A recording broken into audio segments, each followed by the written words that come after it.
नमस्कार। मैं हूं प्रेम कुमार। प्रणाम इंडिया में आपका बहुत बहुत स्वागत है। हेमंत दोबारा सुपर संकेत। देखिए, चुनाव नतीजे तो जब आएंगे तब आएंगे, लेकिन चुनाव जब हो जाते हैं, वोट जब पड़ जाते हैं, वोट प्रतिशत का ट्रेंड जब दिखने लगता है, इलाका इलाका से खबर आने लगती है, तो एक बात यूनिफाई होकर के सारे फैक्ट्स कुछ कहने लगते हैं। और जब फैक्ट्स कहने लगते हैं तो हम भी बेबस हो जाते हैं, विवश हो जाते हैं कि उसको समराइज कैसे करें, उसका संकेत कैसे बताएं, उसको उसकी दूसरों को जो अपनी समझ विकसित हुई है उसको कैसे साझा करें। तो दरअसल ये उत्सुकता सब में होती है, आप में भी है, हम में भी है, और बाकी सब लोगों में भी है। आपकी प्रतिक्रियाएं लगातार बता रही हैं कि आपने भी कुछ समराइज कर रखा है, सोच रखा है, देख रखा है। अब उन प्रतिक्रियाओं पर भी हम आएंगे, बात तो करेंगे। आप लिखते हैं तो हम जरूर उसको देखते भी हैं, पढ़ते भी हैं। बहुत सारी बातें नहीं भी दिखा पाते हैं, तब भी हम उसको देखते हैं। और आप भी हमें ढूंढ ढूंढ कर देखते हैं। जहां किसी चैनल में हम बैठे होते हैं, आप जरूर हमें सुनते हैं, क्योंकि हम निरंतर उन बातों को खोजने में प्रयत्नशील रहते हैं। आज क्या हुआ है और कैसे इसको देखा जाए, ये एक महत्वपूर्ण बात है।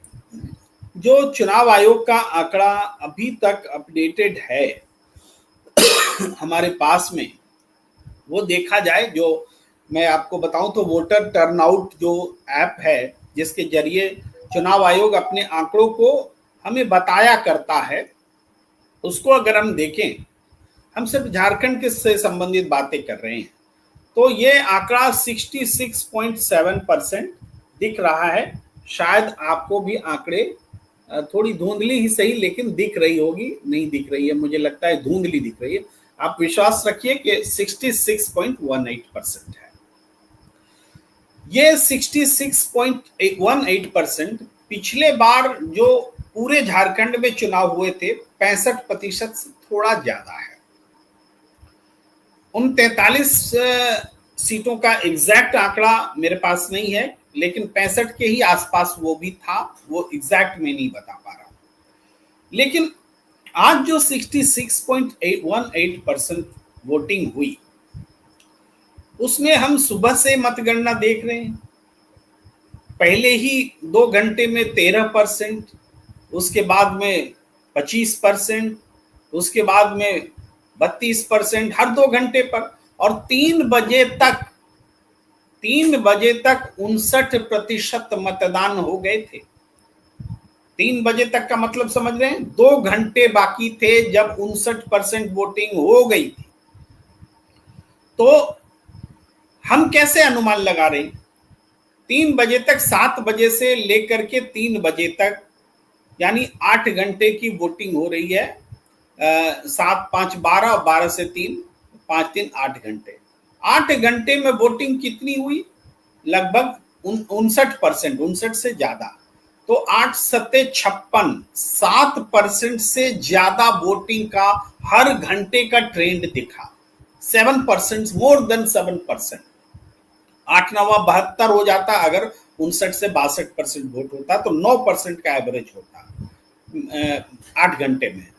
तो लेकिन ये आप ये समझिए, 8 घंटे में, क्षमा कीजिए थोड़ा सा कैलकुलेशन गड़बड़ा रहा है, 8 घंटे में 59%, यानी आप 8 सत्ते 56, 7 से थोड़ा ज्यादा मान लीजिए। लेकिन आखिरी 2 घंटे में अगर 7% का भी एवरेज मेंटेन करें, 7.25% का, तो 7.25 और 7.25 14.5% या 14% तो होना ही चाहिए था। लेकिन 14% कम से कम होना चाहिए था। आखिरी समय तो वोट प्रतिशत बढ़ता है, तेज गति से बढ़ता है, हम सब जानते हैं। और वो बढ़ते, जो नॉर्मल ट्रेंड है पर आवर का, उससे ज्यादा होता है। लेकिन झारखंड में ऐसा नहीं दिखा। झारखंड में आखिरी 2 घंटे में जो मतदान हुआ, अगर 59% को हम माने और अभी के मुताबिक भी माने, जो कि 66.18% है, तो ये वोट प्रतिशत हमें दिख रहा है 59 में 7% बढ़ा, 7%, यानी 3.5% पर आवर अंतिम 2 घंटे में बना। ऐसा आमतौर पर नहीं होता। झारखंड में ये बात हो रही है तो मैं इसे मार्क कर रहा हूं, मैं इसे चिन्हित कर रहा हूं कि ऐसा कैसे हो सकता है कि आखिरी 2 घंटे में सिर्फ 3.5% के हिसाब से वोटिंग बढ़े। या तो ये आंकड़े और दुरुस्त होंगे, और 14% अगर बढ़ेंगे तो 59 में 14 जोड़िए तो 73% जाना चाहिए, 74-75 जाना चाहिए, अगर दिन भर का एवरेज मेंटेन रहे तो। और हम तो ये सोच रहे थे कि उससे भी ज्यादा जाएगा तो और भी ज्यादा वोटिंग होगी, लेकिन हुआ नहीं। तो ये बहुत महत्वपूर्ण बात है जो हम आपका ध्यान दिला रहे हैं और सबका ध्यान दिला रहे हैं कि क्या अब तक हम जो देखते रहे हैं कि चुनाव खत्म होने के बाद वोट प्रतिशत बढ़ने का ट्रेंड, और उस पर हम सवाल भी करते हैं कि कैसे बढ़ जाता है, 2-3% इधर उधर हो, 10-10, 11-11% कैसे बढ़ जाता है, इस पर हम सब सवाल करते रहे। क्या यह प्रवृत्ति बदल गई है, तरीका बदल गया है कि आखिरी 2 घंटे में वोटिंग परसेंटेज को कोई ताकत है जो कंट्रोल तो नहीं कर रही। पहले वोट बढ़ाने का ट्रेंड था जिसमें आशंकाएं पैदा हो रही थी, और अब वोट घटाने का ट्रेंड तो पैदा नहीं हो रहा है, इस पर भी हमें आशंका होगी, निश्चित रूप से होनी चाहिए। ये सवाल मैं छोड़ रहा हूं। इसके बावजूद, इन आशंकाओं के बावजूद मैं कह रहा हूं हेमंत दोबारा सुपर संकेत। तो वो सुपर संकेत क्या है, कैसे समझे वो सुपर संकेत, इसको समझना बहुत जरूरी है। ये सुपर संकेत क्या है? सुपर संकेत अगर आपको ढूंढना है तो झारखंड के 43 सीटों में से उन 20 सीटों में ढूंढिए जो एसटी के लिए रिजर्व सीटें हैं, और यहां पर आपको ये सुपर संकेत दिखेगा कि कैसे ये पूरा चुनाव बदल गया है और हेमंत दोबारा के संकेत मिलने लगे हैं। ये आपको उसमें दिखाई देगा।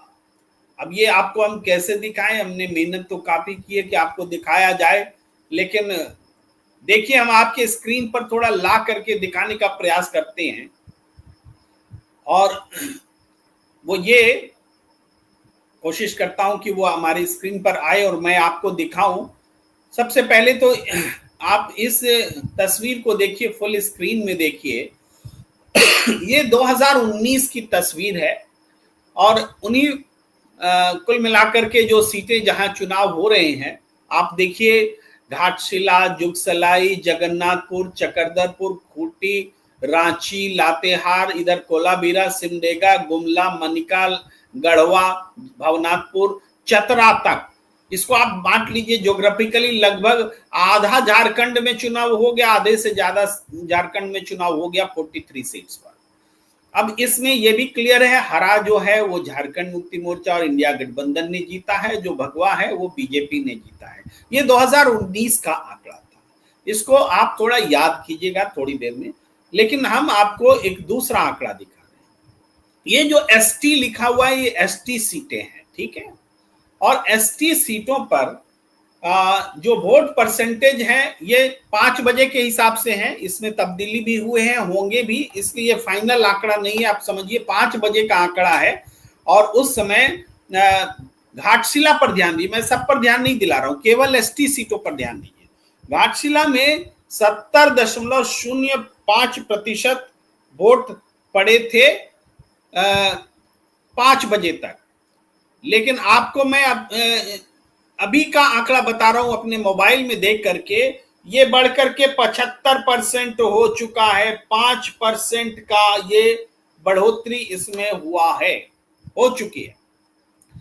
एसटी सीट में देखिए 72.29% वोट पड़े 5 बजे, 72.29% पोटका में, और पोटका में ये अभी बढ़ करके 73.13 3.0%, यानी आप समझिए 1% का इजाफा हो चुका है यहाँ पर। लेकिन ये सीटें जो बढ़ी हैं, मैं और भी सीटों पर आऊंगा, लेकिन जो एसटी के लिए रिजर्व सीटें हैं उस पर अगर हम बात करें, हर जगह वोटिंग का पैटर्न ऐसा ही दिखता है। ऐसा ही दिखता है मतलब बम्पर वोटिंग, पिछले बार के मुकाबले ज्यादा वोटिंग। पिछले बार 69.12% वोटिंग पड़े थे। इस बार हमने जो आंकड़े दिखाए वो संशोधित होकर के 73.3 हो गए हैं, यानी 4% ज्यादा हो गए पिछले चुनाव के मुकाबले। इसी तरीके से घाटशिला में जो हम आपको दिखा रहे थे कि 70% का जो वोटिंग हुआ था पिछली बार, इस बार 75.85% वोटिंग हुआ, 5% से ज्यादा वोटिंग हुई है। ये दोनों एसटी की सीटें हैं और यहां ये बढ़ोतरी हुई है। तो ये जो उछाल है, ये बम्पर उछाल आपको एसटी के लिए रिजर्व सीटों में देखने को मिलता है। उछाल जनरल सीटों पर भी है, लेकिन उसकी हम अलग से चर्चा करेंगे। लेकिन एसटी के लिए जो ये उछाल है, इसको कैसे हम समझें? ये क्या है? क्या आदिवासियों का झुकाव बदल गया है? आदिवासियों ने क्या जेएमएम का साथ छोड़ दिया है? आदिवासियों ने क्या इंडिया गठबंधन का साथ छोड़ दिया है? ये तो माना ही नहीं जा सकता। क्यों नहीं माना जा सकता? दो कारण स्पष्ट है। एक ये कि हेमंत सोरेन और कल्पना सोरेन का जादू चला है, जादू पूरे ट्राइबल बेल्ट्स में और नॉन ट्राइबल में भी, लेकिन मैं अभी चर्चा ट्राइबल बेल्ट्स का कर रहा हूं। और बीजेपी ने ट्राइबल वोट्स को अपनी ओर आकर्षित करने के लिए बहुत सारे उपाय किए थे। वो क्या उपाय थे और उसको भी समझाएंगे, हम समझने का प्रयास करेंगे। वो उपाय था कि चंपई सोरेन को ले आओ, सीता सोरेन को जोड़ लो, मधु कोड़ा को जोड़ लो, गीता कोड़ा को जोड़ लो। ये सारी चीजें हुई, लेकिन चुनाव मैदान में दिखा क्या? क्या आदिवासियों के बीच बीजेपी के आदिवासी नेता जो जेएमएम से तोड़कर लाए गए थे, कद्दावर थे, वो आदिवासी इलाकों में बीजेपी के लिए व्यापक रूप से वोट मांगते हुए, मास को एड्रेस करते हुए, मास को प्रभावित करते हुए क्या दिखे? नहीं दिखे। बीजेपी के कौन से नेता थे जो ये काम करने की कोशिश करते दिख रहे थे? वो नेता थे अमित शाह। उन्होंने क्या कर दिखाया?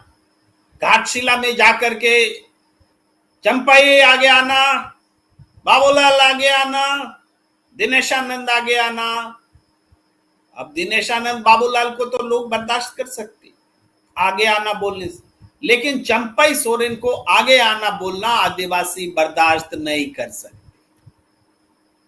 लेकिन हम सिर्फ ये पॉइंट नहीं बोल रहे हैं, हम ये भी कह रहे हैं कि बाकी जो बैटरीज ऑफ लीडरशिप, जो गैलेक्सी ऑफ लीडरशिप बोल दीजिए बीजेपी का, जो इलेक्शन कैंपेन में थी झारखंड की धरती पर, वो कौन लोग थे? वो हिमंता बिस्वा शर्मा थे, वो शिवराज सिंह चौहान थे, अमित शाह थे, नरेंद्र मोदी जी तो रहते ही है। लेकिन वो आदिवासी लीडरशिप, इवन बाबूलाल मरांडी, उनका उस तरीके से उपयोग नहीं हुआ। बीजेपी के कद्दावर नेताओं ने बाबूलाल मरांडी को साथ में लेकर के नहीं घुमाया। क्यों? क्योंकि कहीं वो सीएम फेस न प्रोजेक्ट हो जाए। अब यहां पर रघुवर दास जी राज्यपाल हो गए, उनकी बहू को टिकट दिया गया, इसका भी आदिवासी वोटरों में मैसेज गया। हेमंत सोरेन और कल्पना सोरेन ने आदिवासी वोटरों को बताया कि ये लोग चुनाव जीतना चाहते हैं, हर हाल में झारखंड जीतना चाहते हैं, क्योंकि ये सारंडा फॉरेस्ट अडानी को दे दिया जाए, यहाँ की दूसरे इलाकों की जमीनें अडानी को दे दी जाए और एक आदिवासी को मुख्यमंत्री से हटा दिया जाए, गैर आदिवासी को मुख्यमंत्री बनाया जाए। बीजेपी इस परसेप्शन का काट नहीं कर पाई, बल्कि बीजेपी ने ऐसा दिखाया कि हम आदिवासियों को तोड़ना तो चाहते हैं, बांटना तो चाहते हैं, लेकिन उसको हम अपने लीडरशिप में स्थान देना नहीं चाहते। अगर केवल आप आदिवासियों को बांटेंगे, तोड़ेंगे, काटेंगे, तो क्या आदिवासी आपके साथ इकट्ठा होगा? बीजेपी के साथ इकट्ठा होगा? बीजेपी का यह स्वभाव खुल करके सामने आ गया। हेमंत सोरेन की ये बात सबको स्पष्ट रूप से सामने आ गई, समझ में आने लगी कि साजिश तो यही है कि आदिवासी को मुख्यमंत्री रहने नहीं दिया जाए। ये बीजेपी वाले कहीं रघुवर दास की वापसी कराने में तो नहीं लगे हैं। और रघुवर दास की वापसी का मतलब क्या होता है, यह भी हेमंत सोरेन ने जनता को, आदिवासी लोगों को खास करके बहुत बढ़िया से समझाया।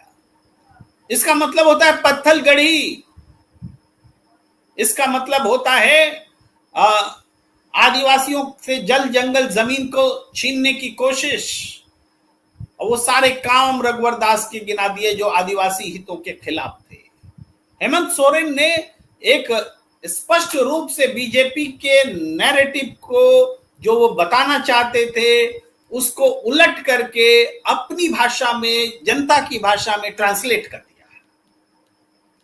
और बीजेपी जो बताना चाह रही थी, दिखाना चाह रही थी, वो यही बताना चाह रही थी। क्या कहा बीजेपी ने, आदिवासियों को कैसे बांट देंगे। अगर वोट आदिवासी के बट जाएंगे, एसटी सीटें जो आज 28 में 26 जेएमएम के पास या इंडिया गठबंधन के पास, उसमें अगर 10-15 भी, 10-12 भी कम कर देंगे तो बाकी जगहों पर हम किसी तरीके से आ जाएंगे। और अगर सरकार बनाने के करीब आ गए तो बाद में तो हम तोड़फोड़ करके सरकार बना ही लेंगे। ये बीजेपी की सोच, बहुमत पाने की सोच बीजेपी की दिखी ही नहीं पूरे चुनाव में। अगर दिखती तो वो आदिवासियों को जोड़ते अपने साथ, तो क्यों दिखेगी? बीजेपी ने तो आदिवासियों को जोड़ने के लिए राजनीति की ही नहीं, चुनाव प्रचार किया ही नहीं। बीजेपी को का एकमात्र मकसद कैसे भी सरकार हासिल करना था, और सरकार हासिल करने के लिए बीजेपी ने सोचा आदिवासियों को बांटो, तो नेताओं को तोड़कर ले आए। अब जनता को कैसे बांटे, तो उन्होंने कहा कि घुसपैठिए आ रहे हैं, आदिवासी बेटियों को ले जा रहे हैं, यहाँ की जमीन भी वो ले जा रहे हैं, दामाद गांव बसा रहे हैं, जमाई गांव, ये सारी बातें बतानी शुरू की। आदिवासियों ने समझा ये तो वही भाषा है जो जम्मू कश्मीर के लिए कहते थे 370 हटने के बाद बीजेपी के नेता कि कश्मीर की लड़कियों को भी अब हम ला सकते हैं। ये वही भाषा है। क्या आदिवासियों की बेटी को कोई ऐसी ही ले जा सकता है? ये तो आदिवासियों का अपमान है। तो जनता को वो बांटना चाह रहे थे। हेमंत सरकार को घुसपैठियों का समर्थक और रोहिंग्याओं का समर्थक और प्रदेश का विरोधी और आदिवासियों का विरोधी और डेमोग्राफी घटने का कारण बताना चाह रहे थे। इस बात को जनता ने समझा कि ये जो है, ये जो बता रहा है हमें बरगला रहे हैं। और बरगलाने से क्यों बरगला रहे? क्योंकि इनको सरकार चाहिए, सत्ता चाहिए। सत्ता क्यों चाहिए? आदिवासियों का भलाई के लिए नहीं चाहिए, इनको सत्ता चाहिए अडानी के लिए, उनके लिए जमीन दे दें आदिवासियों से छीनकर। ये नैरेटिव इतनी मजबूती के साथ में आदिवासी लोगों के बीच बैठा कि आदिवासी एसटी की सीटों पर वोट परसेंटेज हाइक हो गया, बढ़ गया, तेजी से बढ़ गया। अब कोई हमसे कहता है कि नहीं आदिवासी वोट जब बढ़ता है तो बीजेपी जीतती है। अरे झारखंड है ये, मध्य प्रदेश थोड़े हैं, राजस्थान थोड़े हैं, हिमाचल प्रदेश थोड़े हैं, उत्तराखंड थोड़े हैं कि वोट बढ़ जाता है तो वो जीत जाते हैं, वोट घट जाता है तो हार जाते हैं।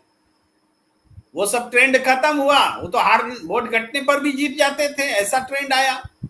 लेकिन झारखंड में एसटी इलाकों में अगर सीटें तेजी से बढ़ी हैं तो इसका साफ कारण है कि एसटी के बीच में एकजुटता आई है, एकजुटता। और ये एकजुटता कोई भी झारखंड से बाहर से चुनाव को देख रहा व्यक्ति भी कह सकता है कि बीजेपी के लिए आदिवासी एकजुट नहीं हुए हैं। तो किसके लिए हुए हैं? ये आदिवासी एकजुट हुए हैं जेएमएम के लिए और पूरे इंडिया गठबंधन के लिए। ये वो पोर्शन है पूरे चुनाव का जो आंकड़ों में दिखता है। आंकड़े जो हम बात करें उस थ्योरी की तस्दीक करते हैं, और इसी वजह से हम इतनी देर रात हम थके हुए हाल में रहने के बावजूद पूरे उत्साह के साथ आपको उस बयां को उस चीज को बता रहे हैं, और चुनाव जो आंकड़े हैं उसको हम आपसे साझा कर रहे हैं। ये बहुत जरूरी है, चुनाव को समझने के लिए जरूरी है।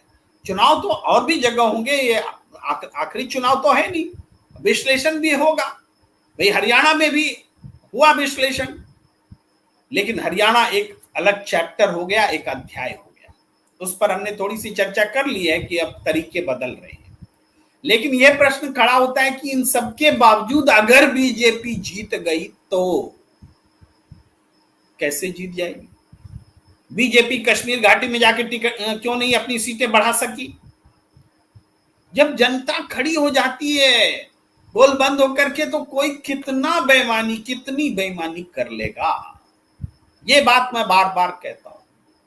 इस बार का चुनाव कम से कम पहले दौर में जो 43 सीट्स का चुनाव है वह है, इसमें 20 की 20 सीटों पर, मैं फिर से कह रहा हूं 20 की 20 सीटों पर इंडिया गठबंधन जीतने जा रहा है।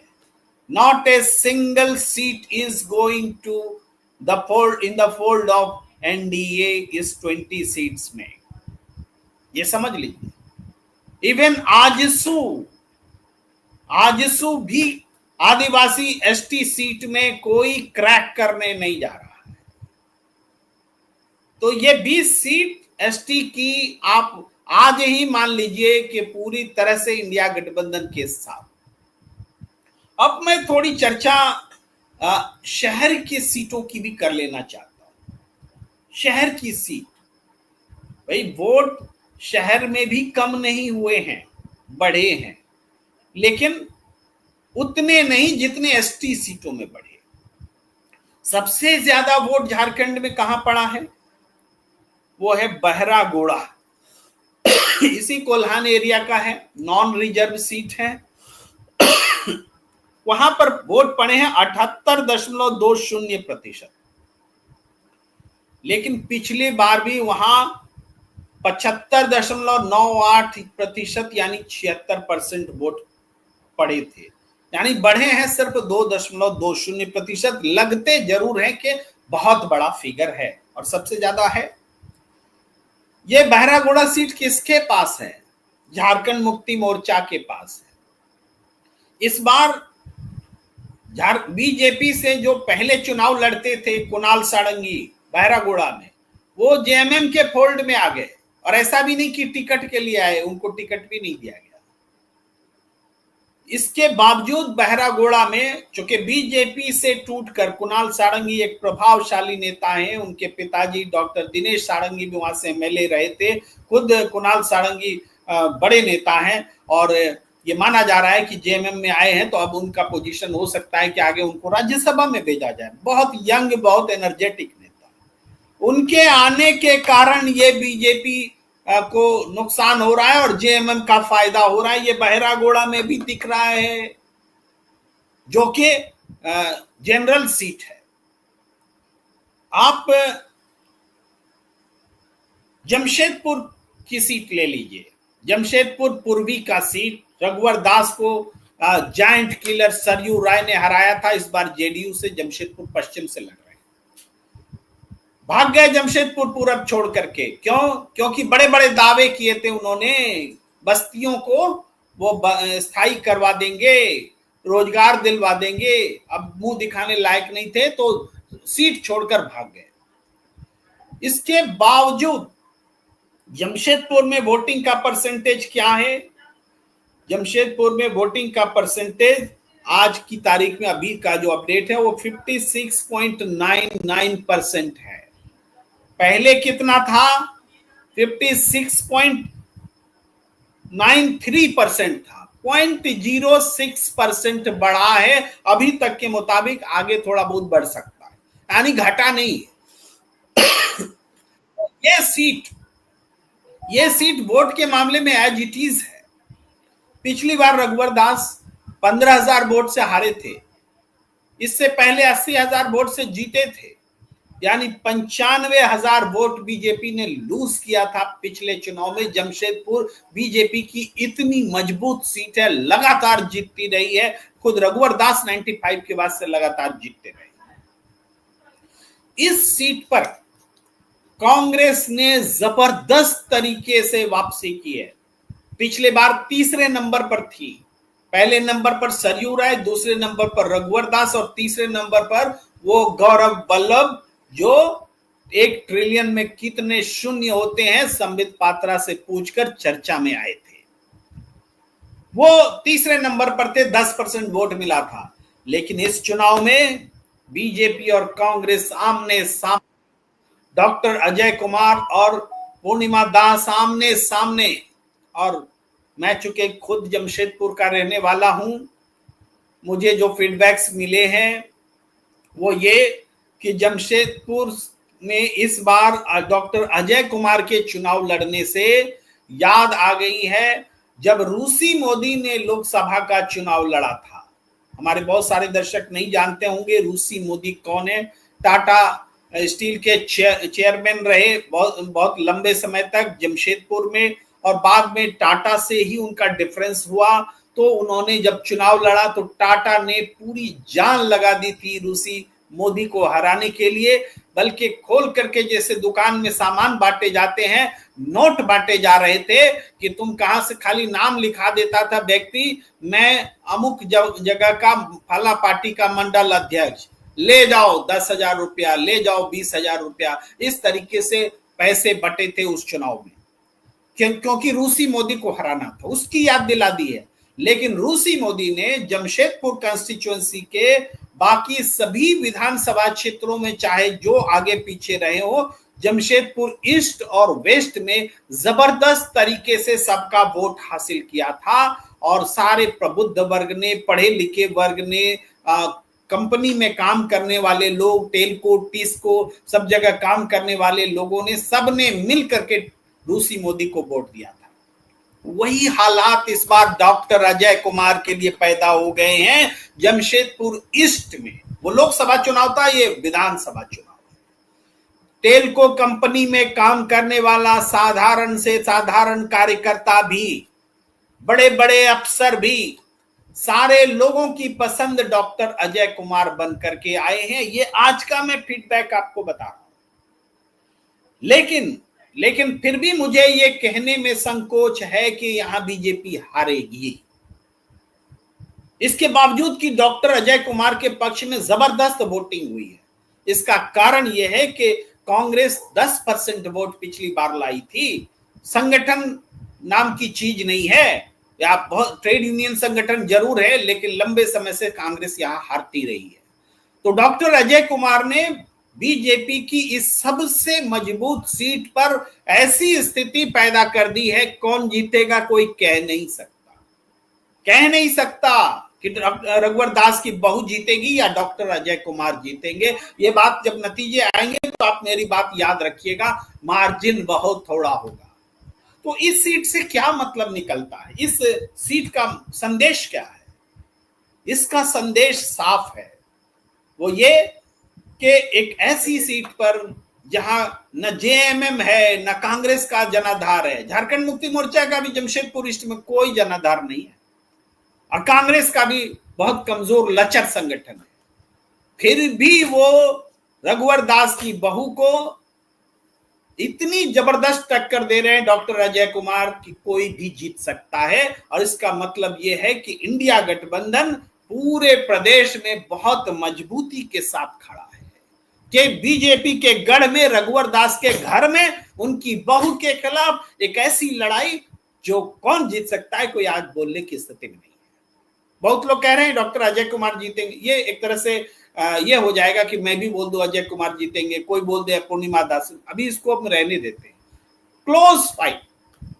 और दूसरी तरफ जमशेदपुर पश्चिम का सीट है जहां सरयू राय भाग के पहुंचे, खत्म हो गया वो औरा सरयू राय का। टीवी चैनल से बहुत सारे विश्लेषकों को हम देख रहे हैं, उनकी पहुंच आरएसएस तक, उनकी पहुंच जेडीयू तक, पहुंच तो है, पहुंच के ही दम पर तो उन्होंने बीजेपी के खिलाफ चुनाव जीता भी, और पहुंच के ही दम पर वो जेडीयू से टिकट भी ले आए और बीजेपी ने समर्थन करने के लिए हामी भी भर दी। आरएसएस में भी पहुंच है, जेडीयू में भी पहुंच है, नीतीश कुमार के भी नजदीक है, लेकिन जनता पहुंच नहीं देखती है। जनता देखती है कि आपने जो वादे जमशेदपुर पूर्वी की जनता को किए, जमशेदपुर पश्चिम क्यों भाग आए, यहां आप वहीं पर कमिटमेंट करते। वहां बन्ना गुप्ता आम जनता से जुड़ा हुआ उम्मीदवार है और निश्चित रूप से वो सीट कांग्रेस जीत रही है, स्पष्ट रूप से जीत रही है, अपनी सीट बचा रही है। ये जमशेदपुर का मैं बात बता रहा हूं, एसटी सीट से अलग हट करके मैं बात बता रहा हूं। तो ये जो कहने का मैंने जो चर्चा शुरू की थी वो इसलिए शुरू की थी कि जो जनरल सीट्स हैं, जनरल सीट्स में भी वोटिंग परसेंटेज बढ़े हैं, मामूली रूप से बढ़े हैं, ये कुछ और भी बढ़ सकते हैं, लेकिन यहां पर वोटों के बढ़ने का फायदा ये जरूरी नहीं है कि जेएमएम को मिले, इंडिया गठबंधन को मिले। यहां पर वोटों के बढ़ने का फायदा बीजेपी को होगा, ऐसा हमें साफ लगता है, वरना बहुत बुरी तरह से हारती बीजेपी। मैं रांची का भी उदाहरण लेता हूं, रांची भी शहर है, बहुत वहां भी कड़ा मुकाबला है। सीपी सिंह वहां चुनाव लड़ रहे हैं, महुआ मांझी राज्यसभा के सदस्य हैं और साहित्यकार भी है, वो चुनाव लड़ रही हैं। और रांची शहर की सीट भी बीजेपी की अपनी सीट मानी जाती है, लेकिन वहां भी जमशेदपुर पूर्वी जैसे हालात हैं। इंडिया गठबंधन जबरदस्त तरीके से बीजेपी को टक्कर दे रहा है शहरी सीट में, इसके बावजूद कि रांची में वोटिंग परसेंटेज कम हुआ है और आसपास की सीटों के मुकाबले फिर भी वो पिछली बार की तुलना में ज्यादा है, पहले से थोड़ा ज्यादा मतदान हुआ है। तो ये ज्यादा मतदान बीजेपी के हक में हो सकता है। निश्चित रूप से जब बाइपोलर इलेक्शंस होते हैं तो वोट दोनों तरफ के बढ़ते हैं, लेकिन ज्यादा वोट किसके बढ़ रहे हैं, ज्यादा सीटों पर किसके वोट बढ़ रहे हैं, ये निर्णायक रूप से सरकार बनाने के ख्याल से महत्वपूर्ण होता है और इसी को जज करने की बात है, इसी को पकड़ पाने की बात है। पिछले चुनाव में और इस चुनाव में ऐसा क्या फर्क आ गया कि हम कहें कि बीजेपी आ जाएगी और हेमंत नहीं आएंगे? हेमंत आएंगे, हेमंत दोबारा आ रहे हैं, इसके तो हम दसियों कारण बता चुके, लेकिन बीजेपी आ सकती है, इसके जो कारण अगर हम गिनते हैं तो सिर्फ एक कारण दिखता है कि आजसू के साथ में उनका गठबंधन है, लेकिन और कारण भी दिखता है कि बाबूलाल मरांडी की पार्टी का मर्जर हो गया बीजेपी में, तो इससे बीजेपी मजबूत नहीं हुई। जेवीएम झारखंड विकास मोर्चा, इसके जो सपोर्ट, इसके जो वोट बैंक थे वो एंटी बीजेपी थे, वो सारे एंटी बीजेपी वोट जाके जेएमएम और कांग्रेस के साथ जुड़ गए हैं। एनोसेक्का की पार्टी, हमारे मित्र राजेंद्र तिवारी जी अक्सर कहते हैं झारखंड पार्टी जहां कहीं भी होती है उसका निश्चित वोट बैंक होता है, और वो वोट इस बार झारखंड पार्टी कमजोर अवस्था में है, वो सारे वोट कहां गए, जेएमएम के साथ जुड़ गए। तो बीजेपी के पक्ष में गिनाने के लिए कोई ऐसा कारण नहीं है। आजसू का है तो आजसू मैं बता रहा हूं कि आजसू को जो वोट मिलते थे वो वोट भी पिछली बार जो वोट मिले वो एंटी बीजेपी वोट मिले, और इस बार जुड़ जाने के कारण संगठनात्मक रूप से कमजोर हो चुके आजसू बीजेपी को किसी सीट पर जीत दिलाने वाला दमखम नहीं दिखा पा रही। जबकि इंडिया गठबंधन में माले के जुड़ने के बाद कांग्रेस और जेएमएम में तो है ही, आरजेडी के साथ भी समझौता है, और लालू प्रसाद चुनाव प्रचार करने आए, पप्पू यादव चुनाव प्रचार करने आए, एक तरह से ओबीसी वोट बैंक में एक बड़ी सेंधमारी करने में इंडिया गठबंधन कामयाब रही है। महतो वोट की बहुत चर्चा होती है झारखंड में, और उस पर भी ध्यान देना जरूरी है। महतो वोट कभी आजसू के साथ होता था, उससे पहले बीजेपी के साथ भी हुआ जब शैलेंद्र महतो और उनकी पत्नी आभा महतो सब बीजेपी में हुआ करती थी, और उससे पहले जेएमएम के साथ एकजुट हुआ करता था आज महतो वोट। आज महतो वोट में बिखराव है, महतो वोट में जेएमएम भी है, महतो वोट में बीजेपी भी है, महतो वोट में आजसू भी है, और अब एक जयराम महतो की पार्टी आ गई है जो महतो वोटों में सेंधमारी कर रही है। कम से कम महतो वोट का 10 से 15% वोट तो वो ले ही रहे हैं। वो वोट किसका लेंगे? निश्चित रूप से वो वोट भारतीय जनता पार्टी के हिस्से का लेंगे, आजसू के हिस्से का लेंगे। यहां भी बीजेपी को जयराम महतो के कारण कमजोर होते हुए हम देख पा रहे हैं। तो जो वोट के आज संकेत मिले हैं 43 सीटों पर, 43 सीट्स पर, वो वोट के संकेत यही मिल रहे हैं कि 20 में 20 एसटी की सीटें सीधे तौर पर इंडिया गठबंधन, जेएमएम और कांग्रेस जीतती दिख रही है। हाउस में एक आध सीट हो सकता है जो निर्दलीय जीत जाए, लेकिन बीजेपी को नहीं मिलेगा।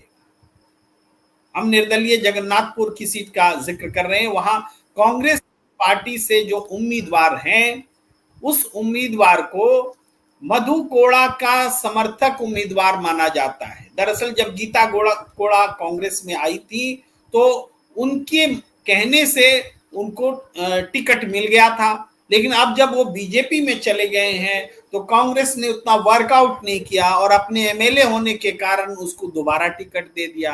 तो अब वहां की जनता कांग्रेस के एमएलए को मधु कोड़ा और गीता कोड़ा का आदमी समझती है को, इसलिए वहां एक निर्दलीय प्रत्याशी बोबोंगा जी हैं, मंगल बोबोंगा जी हैं, उनके लिए पूरा जेएमएम, इवन कांग्रेस का भी धड़ा उनके लिए काम करने लगा।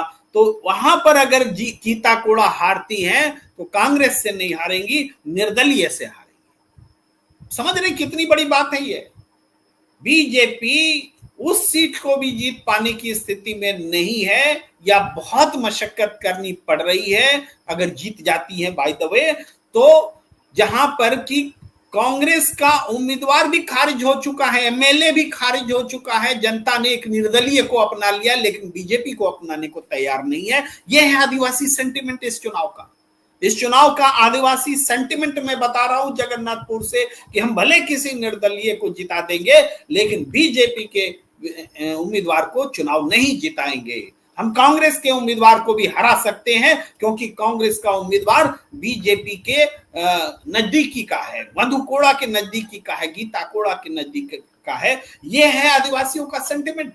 बीजेपी को वोट देने के लिए तैयार नहीं है। एक और सीट की चर्चा कर लीजिए। यह सीट है मीरा मुंडा की सीट। अर्जुन मुंडा बीजेपी के पूर्व मुख्यमंत्री, उनकी पत्नी मीरा मुंडा लड़ रही है पोटका से। क्या पोटका से चुनाव जीत जाएंगे? आदिवासी हैं, आदिवासियों के नेता हैं, उनकी पत्नी है, बिल्कुल हारेंगी, जीतने का सवाल ही नहीं पैदा होता। क्यों? क्योंकि वहां पर जो दावेदार थे बीजेपी के, वास्तव में जिसको टिकट देते तो बीजेपी जीत सकती थी, जीत भी सकती थी, आज तो हार ही सकती है वाली पोजीशन है। तो वहां कोई भी एमएलए होता है तो भूमिज समाज का होता है, आदिवासियों के भूमिज समाज का, जिसका टाइटल आमतौर पर सरदार होता है। नहीं, सीपीआई का भी वहां से एमएलए हुआ करता था, कॉमरेड आस्तिक सरदार होते थे। इसके बाद जितने भी एमएलए हुए सब सरदार हुए। मेनका सरदार भी बीजेपी से रह चुकी हैं एमएलए, लेकिन इस बार उनका हक काट करके अर्जुन मुंडा की पत्नी को टिकट दिया गया। मेनका सरदार ने तो बगावत ही कर दी थी, नेताओं ने समझा तो लिया, लेकिन मेनका सरदार अपने वोटरों को कैसे समझाएं? उनका वोटर तो कह रहा है कि मुंडा को हम यहाँ प्रतिनिधित्व देंगे, हमारा भूमि समाज से प्रतिनिधित्व होगा। तो आदिवासियों में तो एक बगावत हो गई है अर्जुन मुंडा की पत्नी को टिकट देने के बाद। तो वोट का सीट तो भूल ही जाइए कि बीजेपी जीतेगी। कोई भी सीट, चंपाई सोरेन सरायकेला में खड़े हैं, इसकी चर्चा हमने बार बार की है। आज 72.35% वोट सरायकेला में पड़े हैं, 72.35% वोट। तो ये तो अच्छा वोट है, सरायकेला में ये अच्छा वोट माना जाएगा। लेकिन क्या पिछले चुनाव के आंकड़े से ये कितना फर्क है? पिछली बार 68.10% वोट पड़े थे और अब पड़ रहे हैं 72.35, यानी 4% से ज्यादा वोट पड़े हैं। ये लगभग वही ट्रेंड है जो आदिवासी के लिए रिजर्व सीट पर ट्रेंड देखने को मिल रहा है। 3-4% तो आराम से वोट बढ़ रहे हैं। तो बाकी सभी सीटों पर वोट बढ़ रहे हैं आदिवासियों के, सरायकेला में भी बढ़ रहे हैं।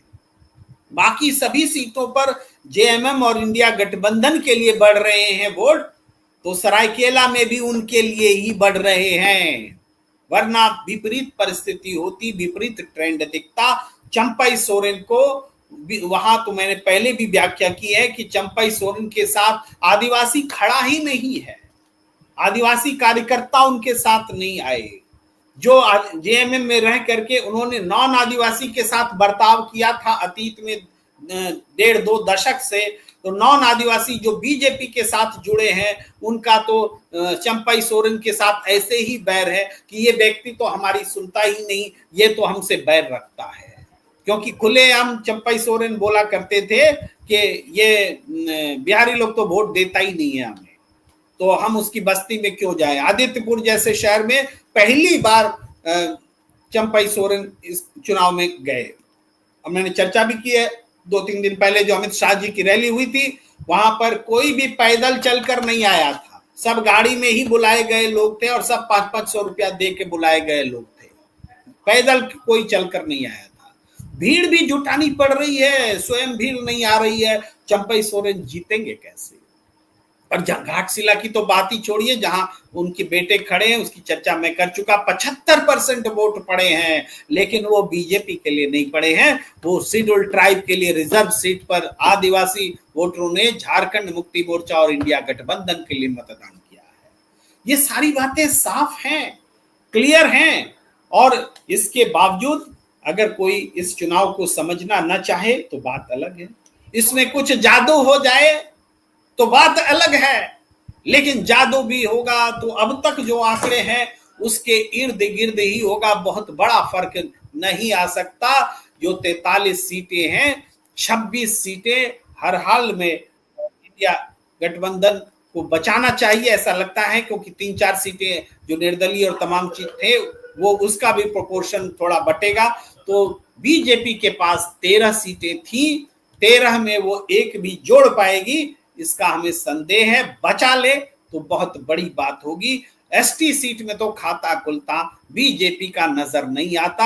आजसू अगर कहीं कोई एक सीट 2 सीट अगर निकाल ले तो इसकी भी उम्मीद कम है, लेकिन चुनाव है, चमत्कार होते हैं, तो हम इस बात को एकदम से खारिज नहीं करते। लेकिन ओवरऑल जो है पहले चरण के चुनाव में आधे झारखंड से बड़ा इलाके में चुनाव संपन्न हो चुका है, आधी से ज्यादा सीटों पर चुनाव संपन्न हो चुका है। और इन आधी सीटों में कम से कम आप हिसाब लगा लीजिए कि 43 सीट का अगर आप 60% भी करें तो 24-25 होता है। 65 से 70% के बीच सीटें इंडिया गठबंधन के पास आती दिख रही हैं। 43 सीट में 65 से 70% सीटें इंडिया गठबंधन के पास आती दिख रही हैं। यही आज के चुनाव में वोटिंग का जो ट्रेंड है उसका नजर आता है। थोड़ी हम प्रतिक्रिया में आते हैं, दर्शक भी हमें बहुत सहयोग करते हैं आपसे के साथ बात करने में। सरयू राय और रघुवर दास दोनों समाप्त। सफदर जी की बात तब सही होगी जब जमशेदपुर पूर्व में भी बीजेपी की हार हो जाएगी, पश्चिम में तो हो ही रही है। अरविंद त्यागी जी नमस्कार कर रहे हैं, आप सबको नमस्कार हमारी तरफ से, और सफदर जी को भी नमस्कार। मानवी जी कह रहे हैं, मनस्वी जी क्षमा कीजिए, मनस्वी मारवा जी कह रहे हैं, प्रेम जी कल अजित पवार जी ने अदानी जी पर खुलासा किया था कि अदानी जी बीजेपी की सरकार बनवा रहे थे, पर कोई भी मीडिया वाले की हिम्मत नहीं हुई इस खबर को दिखाने की। ये मीडिया वाले देश की जनता से गद्दारी नहीं कर रहे, बड़ा सवाल उठा रहे हैं आप। किसी ने इस सवाल को नहीं उठाया, लेकिन झारखंड की जनता ने इस बात को नोट किया है। ये अडानी अगर बीजेपी आ गई तो हमारे प्रदेश का भी वही हाल करेगा। हमारे प्रदेश में भी तोड़ फोड़ मचाने का जो ये है महाराष्ट्र का कल्चर, यहाँ झारखंड में भी ये लाया गया है। परिवार तोड़े गए, पार्टी तोड़े गए, रिश्तेदारों को रिश्तेदार से लड़ाया, ये सारी चीजें बीजेपी के आने के बाद झारखंड में दिख रही है। और आदिवासी वोटरों ने, झारखंड के बाकी गैर आदिवासी वोटरों ने भी इस चीज को समझा है। यही कारण है कि अधिसंख्य सीटों पर पहले चरण के चुनाव में झारखंड मुक्ति मोर्चा और इंडिया गठबंधन आगे बढ़ता दिख रहा है। सलीम खान जी लिख रहे हैं कि आज 43 सीट पर जो वोटिंग हुई है उसका सही वोटिंग परसेंटेज अगर आज रात 12 बजे तक आ जाता है तो सब ठीक है, लेकिन अगर इसका आंकड़ा 2 दिन बाद आता है तो प्रेम जी समझ लीजिएगा कि झारखंड में खेल हो गया है। ये बातें हरियाणा चुनाव के बाद से, इससे पहले हुए चुनाव, लोकसभा चुनाव में भी ये बातें उठी थी और इसलिए ये बात इस चुनाव में भी प्रतिध्वनित तो हो रही है। वाई सोशल मीडिया पर ना बहन बनाओ, अच्छा बनाओ ना बेटी, सब चलिए हल्की प्रतिक्रिया करें, थोड़ी गंभीरता से लिखे ताकि पढ़ा जा सके। सलीम खान जी लिखते हैं इलेक्शन कमीशन के द्वारा वोटिंग परसेंटेज में बढ़ोतरी को रोकने के लिए फॉर्म 17C से इंडिया गठबंधन मिलान करे मतगणना के दिन। सलीम खान जी आपने बहुत महत्वपूर्ण बात उठाई और इंडिया गठबंधन ने इसको बहुत गंभीरता से लिया है। जो हमारे पास खबर है, हर बूथ पर क्या जेएमएम क्या कांग्रेस बिना 17C लिए हुए वो जा ही नहीं रहे हैं और पूरी शिद्दत के साथ लगे हैं, मानो इसमें पता हो कि हर चरण में घपले को रोकना है। ये बात दिख रही, झारखंड में इस बार इतनी आसानी से घपले नहीं किए जा सकेंगे, ये बात समझ लीजिए। कार्यकर्ता जगे हैं, पार्टी जगी है। हेमंत और कल्पना सोरेन ने तो जगह जगह लोगों को ये बातें समझाई और बताई हैं। और आगे मैं कुछ और प्रतिक्रियाएं लेता हूं। प्रशांत मिश्रा जी के बारे में कुछ टिप्पणी। रफीक मकवाना जी नमस्कार कर रहे हैं, आपका नमस्कार। हर्षित सिंह जी लिख रहे हैं इलेक्शन कमीशन के द्वारा वोटिंग परसेंटेज में बढ़ोतरी को रोकने के लिए फॉर्म 17C से इंडिया गठबंधन मिलान करे मतगणना के दिन। रिपीट कर रहे हैं, हमने जवाब दिया। रफीक मकवाना जी कह रहे हैं सर चंपई का बेटा चुनाव हार जाएगा, ये पक्की रिपोर्ट है। सही रिपोर्ट है आपके पास। सफदर जी लिख रहे हैं बस आपका प्रेम हमें खींच लाया। त्यागी जी आपस में आप एक दूसरे से निश्चित रूप से प्रेम करते हैं और इसी तरह से प्रेम बनाए रखिए। डॉक्टर विजय राम जी कहते हैं आप सभी श्रोताओं तथा वक्ता महोदय का सादर अभिवादन। आपका भी अभिवादन है। लोकसभा चुनाव में भी और हरियाणा में भी वोटिंग परसेंटेज बढ़ाकर खेल किया गया था चुनाव आयोग के द्वारा। प्रेम जी आप कुछ कहेंगे इस बारे में? इस बारे में हम बोलकर आगे बढ़ चुके हैं। सलीम खान जी अभी अभी बात की है हमने। और प्रेम सर आप अच्छे, आपके सुनने वाले सब गंदे हैं मुझे छोड़कर, आप भी गजब मजाक करते हैं। अरविंद त्यागी जी लेकिन हंसी मजाक चलते रहना चाहिए। रफीक मकवाना जी कहते हैं sir Election Commission Rajiv Kumar जड़ो करेगा, 3 दिन बाद 3% वोट बढ़ा दिया जाएगा, यही इनके बदमाशी होगी। वो उन आशंकाओं पर सवाल उठ रहे हैं, निश्चित रूप से सवाल उठाए जा रहे हैं। ईवीएम से प्रशांत भूषण वाले मामले पर ईसीआई ने बताया था कि टर्नआउट ऐप और रियल स्ट्रीम डेटा में सिंक नहीं है। Source live now.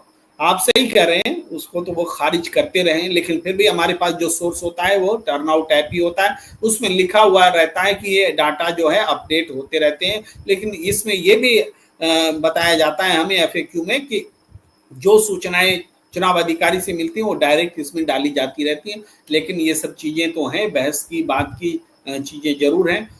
मैं देख रहा हूँ कि गंभीर प्रतिक्रियाएं मैं खोज रहा हूँ, लेकिन मुझे आपस में बातचीत की ही ज़्यादा प्रतिक्रियाएं नज़र आ रही हैं। लेकिन चलिए हम आज की चर्चा को यहीं पर विराम देना चाहेंगे। ये चर्चा अभी पूरी नहीं हुई थी, लेकिन ये चर्चा अभी बात भी खत्म नहीं हुई है, चुनाव चल ही रहे हैं और आगे भी हम बात करेंगे। महाराष्ट्र भी है, बाई इलेक्शंस भी हुआ है, लेकिन हमने पूरा फोकस झारखंड को समझाने और समझने में किया। आप सबका बहुत बहुत आभार और सबसे आग्रह कि प्रणाम इंडिया को जरूर लाइक कीजिए, सब्सक्राइब कीजिए, शेयर कीजिए, ज्वाइन का बटन दबाइए और ज्यादा से ज्यादा अगर आपको लगता है कि ऐसा करना चाहिए तब कीजिए। जो दिल करे वही करें और हमें दीजिए इजाजत। धन्यवाद, नमस्कार।